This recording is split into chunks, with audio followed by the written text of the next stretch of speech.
ജാതീയമായ ചില ചിന്തകളൊക്കെ ഉയർത്തിക്കൊണ്ടുവരാനിടയായ ഒരു അന്തരീക്ഷം ഇവിടെ സൃഷ്ടിക്കുന്നതിൽ ലീഗിന് നല്ല പങ്കുണ്ട്. അനാവശ്യമായിട്ടുള്ള വർഗീയവൽക്കരണം, വിവരക്കേട്, ശുദ്ധ വിവരക്കേട്, മുസ്ലിം ലീഗിന്റെ ഓരോ നടപടിയും ഞാൻ അതിന്റെ വിശദാംശങ്ങളിലേക്ക് പോകുന്നില്ല. ഇപ്പൊ ലോകത്തിന്റെ ചരിത്രത്തിൽ ആദ്യമായിട്ടാണ് സ്കൂൾ ടീച്ചർമാരുടെ ബ്ലൗസിന്റെ നിറം വിദ്യാഭ്യാസ മന്ത്രി തീരുമാനിക്കുന്നത്. പച്ച ബ്ലൗസ് ഇട്ടാണ് ഇയാൾക്കിതാ പണി. ഒരു മന്ത്രി ഇത് ചെയ്യേണ്ട ആളാണ്. ഞാൻ മറ്റു തമാശകളിലേക്ക് പോകണില്ല, നമ്മുടെ കൊണ്ട് യോഗത്തിൽ പറയാൻ പറ്റിയ വിഷയമൊന്നുമല്ല. അങ്ങനെ എത്ര അനുഭവം. കാലിക്കറ്റ് യൂണിവേഴ്സിറ്റി വൈസ് ചാൻസലറായിട്ട് ഒരു സ്കൂൾ മാഷ തീരുമാനിക്കും. സ്കൂൾ മാഷ് ഹെഡ് മാഷ് ആയിക്കോട്ടെ. യൂണിവേഴ്സിറ്റി എന്ന് പറഞ്ഞാൽ എന്താണ്? ജീവിതത്തിന്റെ നല്ല കാലത്ത് സ്കൂളിന്റെ പടി കയറാത്തവൻ മന്ത്രിയായിട്ടും MLA ആയിട്ടും മറ്റേതായിട്ടൊക്കെ വന്നിട്ട് പറയാണ് ആ യൂണിവേഴ്സിറ്റി എന്നാ നമ്മുടെ മറ്റേ ആളായിക്കോട്ടെ. ആര്? സ്കൂൾ മാഷ്. നല്ല വിദ്യാഭ്യാസമുള്ളതാണ്, സ്കൂൾ മാഷായിരുന്നു. അവസാനം പ്രതിഷേധമൊക്കെ ഉയർന്നു വന്നു. അവസാനം ആ തീരുമാനം നടപ്പായില്ല, മാറി. എത്ര നിലപാടുകൾ, എത്ര തീരുമാനങ്ങൾ. ഇപ്പൊ 5ാം മന്ത്രി മുസ്ലിം ലീഗിന് 5ാമതൊരു മന്ത്രി ഉണ്ടോ എന്നുള്ളതൊന്നും ഇവിടെ ആർക്കും പ്രശ്നമല്ല. 10 മന്ത്രി മുസ്ലിം ലീഗിന്, അതൊന്നും അല്ല പ്രശ്നം.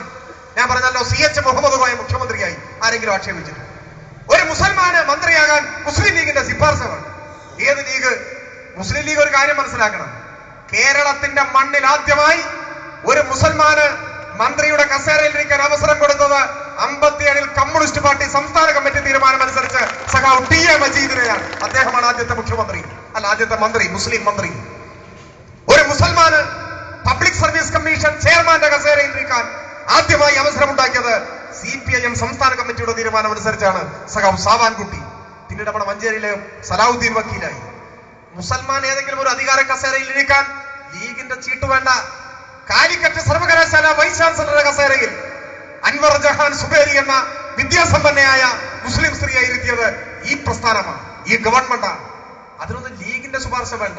എവിടെ പ്രശ്നമായത്? ഞങ്ങൾക്കൊരു മന്ത്രി വേണം. ആരായി ഞങ്ങള്? മുസ്ലിങ്ങളുടെ കാര്യം പറയാൻ ആരെ നിങ്ങളെ ചുമതലപ്പെടുത്തി? ലീഗിനെ ആരും ചുമതലപ്പെടുത്തിയിട്ടില്ല. മുസ്ലിം ലീഗിന്റെ കുട്ടികൾ ഒരു കാര്യം മനസ്സിലായിക്കോ, നിങ്ങളുടെ പീറ പച്ച കൊടിയുടെ പിന്നിൽ അണിനിരന്നിട്ടുള്ളതിനേക്കാൾ 100 ഇരട്ടി ദീനീ ബോധമുള്ള അന്തസ്സുള്ള മുസൽമാൻ ഈ തൂവെള്ള കൊടിയുടെ പിന്നിൽ അണിനിരന്നിട്ടുണ്ട്. അതിനൊരു മടിയും വേണ്ട. അത് ഏത് മതമെടുത്താലും. ഇപ്പൊ എന്താ RSSന്റെ കാവിക്കൊടിയുടെ പിന്നിൽ അണിനിരന്നിട്ടുള്ളവരാണോ കേരളത്തിലെ ഹിന്ദുക്കളൊക്കെ? അങ്ങനെ RSS ഒറ്റയ്ക്ക് കേരളം ഭരിക്കണം, ഇന്ത്യ ഭരിക്കണം, ഈ നാട് മുഴുവൻ ഭരിക്കണം? അല്ലല്ലോ. RSSന്റെ പതാകയ്ക്ക് കീഴിൽ അണിനിരന്നിട്ടുള്ളത് വർഗീയതയുടെ വിഷമുള്ളിലുള്ള ഒരു ചെറു ന്യൂനപക്ഷം മാത്രമാണ്. ബാക്കി നല്ല അന്തസ്സുള്ള ഹൈന്ദവൻ ഈ പ്രസ്ഥാനത്തോടൊപ്പമാണ് അണിനിരന്നിട്ടുള്ളത്. ഇപ്പൊ ശബരിമല പോകുന്ന ആളുകളൊക്കെ RSSകാരാണ് നിങ്ങളെ ധാരണ? അല്ല, അല്ല. ശബരിമല പോകുന്ന സന്യാസി സ്വാമിമാരിങ്ങനെ പോകുമ്പോൾ നോക്ക്, മണ്ഡലകാലമായി കഴിഞ്ഞാൽ അങ്ങനെ ശരണം വിളിച്ചിട്ടാ പോവാ. സ്വാമി അയ്യപ്പ എന്നൊക്കെ പറഞ്ഞു. ആ ശരണം വിളിക്കേണ്ട ഒരു ഈണവും താളവും ഒക്കെ ഉണ്ടെന്നാണ്. സൂക്ഷിച്ചു നോക്കി അറിയാം. ഇൻകുലാബ് സിന്ദാബാദ്, ഇൻകുലാബ് സിന്ദാബാദ്. നമ്മളെ നല്ല സഖാവ് സ്വാമിമാരാണ് പോകുന്നത്. നമ്മളാരെയും തടഞ്ഞിട്ടുണ്ടോ? പോയിക്കോ, ഒരു പ്രശ്നമല്ല.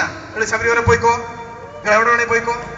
കേരളത്തിലെ ക്രിസ്ത്യാനികളെല്ലാം മാണി കേരള കോൺഗ്രസിന്റെ പുറകില. അതിനാണ് KM മാണി ആവണം ഇന്ത്യന്റെ പ്രധാനമന്ത്രി. അല്ല, അന്തസ്സുള്ള ക്രൈസ്തവൻ അവന്റെ വിശ്വാസങ്ങളെ നിലനിർത്തിക്കൊണ്ട് തന്നെ സാമൂഹ്യ മാറ്റത്തിന്റെ പ്രസ്ഥാനമാണ് കേരളത്തിലെ ഇടതുപക്ഷവും അതിന്റെ നേതൃത്വമായ CPIM എന്നൊക്കെ തിരിച്ചറിഞ്ഞ് ഈ പ്രസ്ഥാനത്തിന്റെ ഒപ്പമുണ്ട്. എല്ലാ ജാതിയിലും പെട്ടവരുണ്ട്, എല്ലാ മതത്തിലും പെട്ടവരുണ്ട്. ഒരാളുടെയും വിശ്വാസത്തോട് എതിർപ്പില്ല. എല്ലാവർക്കും അവരവരുടെ വിശ്വാസമായിട്ട് മുന്നോട്ട് പോകാം. എന്നാൽ വർഗീയതയെ എതിർക്കും.